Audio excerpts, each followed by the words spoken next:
2011 में सुभाष कपूर को गिरफ्तार कर लिया जाता है। गिरफ्तारी के बाद उसकी गोदाम से 2600 से ज़्यादा मूर्तियां बरामद होती हैं, जो कि लगभग $100 मिलियन से भी ज़्यादा की कीमत की है। यहीं से शुरू होती है असली लड़ाई, सबूत जुटाने की और अपनी धरोहर को वापस पाने की। दोस्तों, आपका स्वागत है अपने इस नए चैनल पर। चैनल पर नए हैं तो सब्सक्राइब कीजिए और वीडियो को एक लाइक कीजिए। दोस्तों, भारत की एक ऐसी सभ्यता जो 5000 साल से भी जिंदा है। हमने दुनिया को शून्य दिया और योग दिया और ऐसी कला दी जिसकी नक्काशी में आज भी प्राण बसते हैं। लेकिन 20वीं सदी में हमारी इस आत्मा पर सबसे बड़ा हमला हुआ। एक ऐसी डकैती जो तलवारों से नहीं बल्कि तस्करी के नेटवर्क से की गई। यह कहानी है उस विरासत की जो चोरी हुई, बिकी और सदियों बाद वापस लौटी। यह कहानी है 657 देवी देवताओं की मूर्तियों की घर वापसी की। हमारी मूर्तियां सिर्फ पत्थर ही नहीं थी, ये हमारे विश्वास का केंद्र भी था। गांव के मंदिरों से लेकर राजाओं के महलों तक हर मूर्ति के पीछे एक कहानी थी और एक कथा था और एक आस्था थी। कांस्य के शिव मूर्तियों के नाचते हुए मूर्तियों की और उत्तर में गुप्त काल के बुद्ध की मूर्तियों की।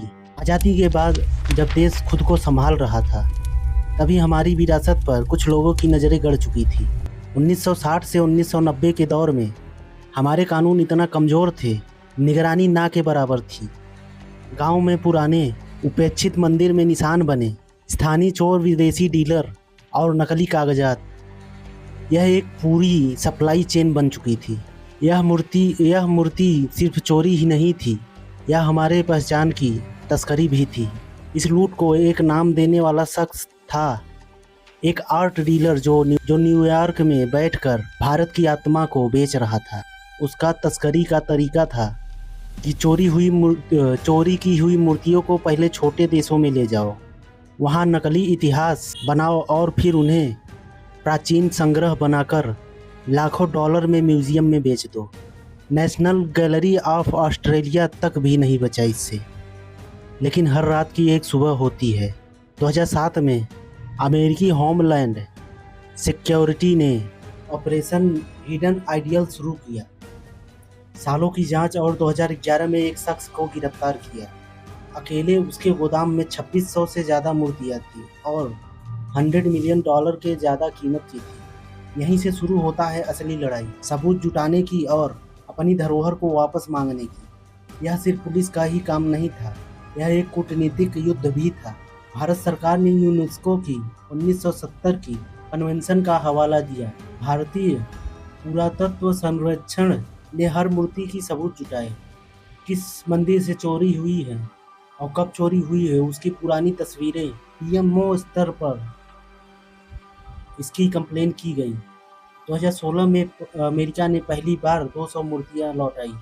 फिर 2021 और 23 और 24 में ये सिलसिला चलता रहा और फिर आया वो ऐतिहासिक दिन, सितंबर 2024। यूएसए ने एक साथ 297 मूर्तियां लौटाई। इसके साथ ही कुल आंकड़ा 657 पहुंच गया। यह अब तक की भारत की सबसे ज़्यादा किसी देश ने लौटाई मूर्तियाँ थी। ये सिर्फ 657 वस्तुएं नहीं हैं, बल्कि ये 657 एक कहानी है। 12वीं सदी की वो अप्सरा हैं जो 40 साल बाद अपने मंदिरों को ढूंढते हुए पहुंची। हर मूर्ति पर लगा माथे पर घाव चोरी की कहानी कहता है और हर वापसी की न्याय है। आज ये कलाकृतियाँ वापस आ चुकी हैं और कुछ नेशनल म्यूजियम में हैं और कुछ अपने मूल राज्यों में भेजी जा रही हैं, जहाँ से उन्हें उखाड़ दिया गया था।